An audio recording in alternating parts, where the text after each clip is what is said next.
नमस्कार दोस्तों, स्वागत है आपका अपने यूट्यूब चैनल यशस्वी एजुकेशन क्लासेस में। आज हम पढ़ेंगे पृथ्वी की गतियाँ।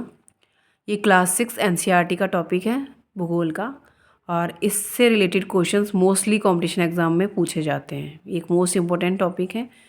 तो आइए चलिए हम देखते हैं पृथ्वी की गतियाँ। पृथ्वी मुख्य रूप से दो प्रमुख गतियाँ करती है, एक घूर्णन रोटेशन, दूसरा परिक्रमण रेवोल्यूशन। घूर्णन, पृथ्वी का अपने अक्ष पर घूमना ही घूर्णन कहलाता है।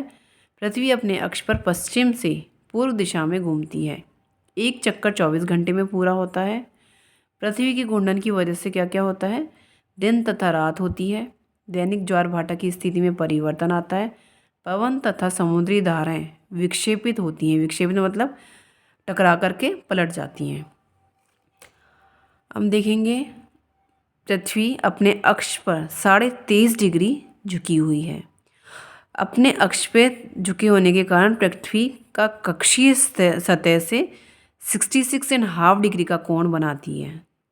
पृथ्वी अपने अक्ष के कक्षीय सतह से 66.5 डिग्री का कोण बना रही है। आप देख सकते हैं ये 23 डिग्री ये झुकी हुई है और यहाँ से ये 66.5 डिग्री का कोण बन रहा है। ये उत्तर ध्रुव, ये दक्षिण ध्रुव, ये कर्क रेखा, ये विषुवत रेखा और ये मकर रेखा है।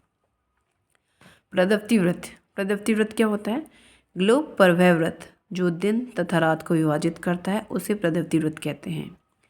सूर्य की किरणें जहाँ पड़ रही है वहाँ दिन है और जहाँ नहीं पड़ रही है वो रात है, वहाँ अंधेरा है। तो इन दोनों को विभाजित करने वाली रेखा कहलाती है प्रदप्ति वृत्त। आप देख रहे हैं ये रहा। दूसरा है परिक्रमण रेवोल्यूशन। पृथ्वी का सूर्य के चारों ओर एक स्थिर कक्ष में घूमना ही परिक्रमण कहलाता है। पृथ्वी के परिक्रमण की वजह से क्या क्या होता है? ऋतु में परिवर्तन आता है, गर्मी, सर्दी, बारिश। दिन और रात की लंबाई बदलती है। दिन और रात बनते तो घूर्णन गति से, और पर इनकी लंबाई में जो परिवर्तन आता है वो परिक्रमण से आता है, छोटे बड़ा होना। तापमान में बदलाव आता है। पृथ्वी सूर्य का एक चक्कर 365 1/4 दिन में पूरा करती है।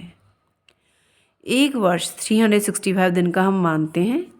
बचे हुए 6 घंटे 4 वर्षों के मिलकर एक दिन बनता है, उसको 24 घंटे बोलते हैं, जो हो जाते हैं, जिससे प्रत्येक चौथे वर्ष फरवरी माह में जोड़ा जाता है, जो 29 दिन का हो जाता है, जिससे 366 दिन होते हैं, जिसे लीप वर्ष कहा जाता है। अब सूर्य की स्थिति देखते हैं।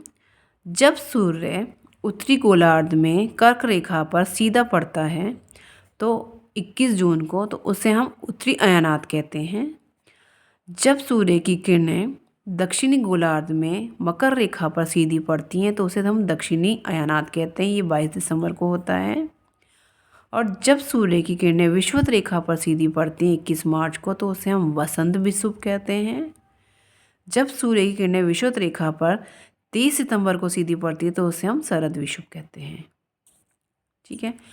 इन दोनों दिनों में क्या होता है? दिन और रात की लंबाई सेम होती है। 12 घंटे का ही दिन होगा और 12 घंटे की ही रात होती है। विषुव क्या होता है? जब सूर्य की किरणें विषुवत वृत्त पर सीधी पड़ती हैं तो दिन एवं रात बराबर होते हैं, इसे ही विषुव कहा जाता है। आई होप आपको मेरी क्लास यूजफुल लगी होगी। Please like, share and subscribe my channel. धन्यवाद।